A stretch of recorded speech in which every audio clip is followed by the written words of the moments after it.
नमस्ते। आज के इस खास विश्लेषण में हम ऋग्वेद के 7वें मंडल की गहराई में उतरने वाले हैं। ये कोई आम प्राचीन ग्रंथ नहीं है, बल्कि हजारों साल पुराने समाज, धर्म और राजनीति को समझने की एक बहुत ही शानदार खिड़की है। आज हम मिलकर इसके ऐतिहासिक महत्व और इसके भीतर छिपे अत्यंत गूढ़ दर्शन को समझेंगे। आज की इस चर्चा का हमारा सफर कुछ इस तरह रहेगा। हम इसके बुनियादी ढांचे और इसके रचयिता से शुरुआत करेंगे और फिर सीधे इतिहास के एक बहुत बड़े युद्ध और इसके गहरे दार्शनिक विचारों तक पहुंचेंगे। तो चलिए बिना किसी देरी के शुरू करते हैं। सबसे पहले बात करते हैं इस प्राचीन ग्रंथ के विशाल आकार और इसकी कुछ खास बातों की। इसकी विशालता सच में हैरान करने वाली है। जरा सोचिए, इसमें पूरे 104 सूक्त और 841 मंत्र हैं। और दिलचस्प बात बताऊं, ये मुख्य रूप से एक पारिवारिक संकलन है जिसे महर्षि वशिष्ठ और उनके वंशजों ने मिलकर तैयार किया था। यानी ये सिर्फ एक किताब नहीं, बल्कि एक पूरी वंशावली के बौद्धिक और आध्यात्मिक श्रम का जीता जागता परिणाम है। अब जाहिर सी बात है, इतने बड़े संकलन के पीछे कोई तो होगा।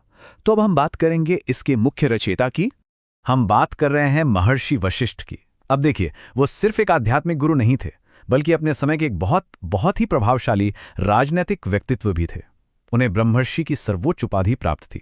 वो संपूर्ण सूर्यवंश के राजपुरोहित थे। दिव्य गाय नंदिनी उनके पास थी और महर्षि विश्वामित्र के साथ उनका जो ऐतिहासिक टकराव था, खैर वो तो वैदिक इतिहास की सबसे मशहूर घटनाओं में से एक है। अब सवाल उठता है कि इन मंत्रों में आखिर प्रार्थना किसकी की गई है। आइए इस मंडल के प्रमुख देवताओं पर एक नजर डालते हैं।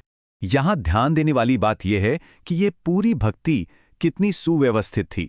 सबसे ज्यादा फोकस अग्नि और इंद्र पर किया गया है, जिसके बाद शक्तिशाली मौसमी और नैतिक देवताओं जैसे मरुत और मित्र वरुण का नंबर आता है। ये स्पष्ट वर्गीकरण हमें प्राचीन ऋषियों की एकदम व्यवस्थित सोच के बारे में बताता है। सप्तम मंडल की शुरुआत ही अग्निदेव के प्रति एक गहरे सम्मान से होती है। अग्निमीळे पुरोहितम।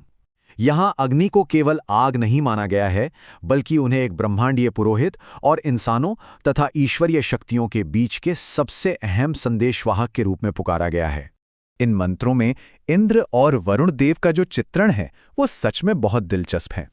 एक तरफ हमारे पास इंद्र हैं, वज्र धारण करने वाले शक्तिशाली योद्धा और बारिश लाने वाले देवता, और वहीं दूसरी तरफ वरुण देव हैं, जो गहरी नैतिक सोच, पश्चाताप और पापों की क्षमा का प्रतीक हैं।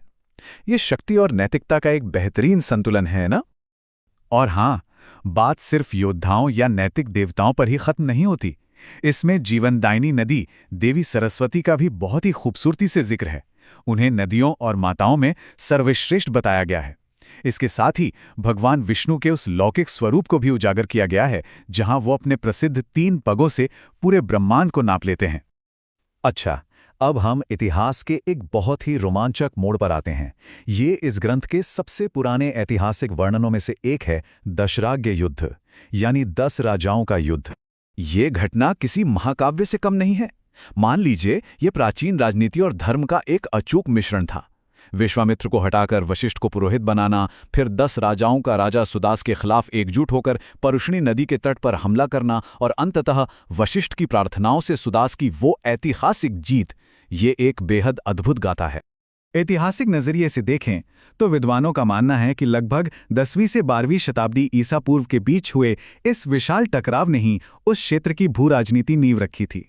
और सबसे चौंकाने वाली बात क्या है? इस युद्ध में विजयी होने वाले जन का नाम भरत था, और कई लोग मानते हैं कि इसी के नाम पर हमारे देश का नाम भारत पड़ा। तो इतिहास और युद्धों से आगे बढ़कर अब हम कुछ ऐसे शाश्वत और सार्वभौमिक सत्यों की बात करते हैं जो इस पूरे ग्रंथ की असली नींव हैं। सबसे पहली और सबसे जरूरी अवधारणा है ऋत। अब ये ऋत क्या है? आसान शब्दों में कहें तो ये एक ऐसा अडिग नियम है जो आकाश में सितारों की गति से लेकर हमारी आंतरिक नैतिकता तक सब कुछ नियंत्रित करता है। वरुण और मित्रदेव इसी परम नियम के मुख्य रक्षक माने गए हैं।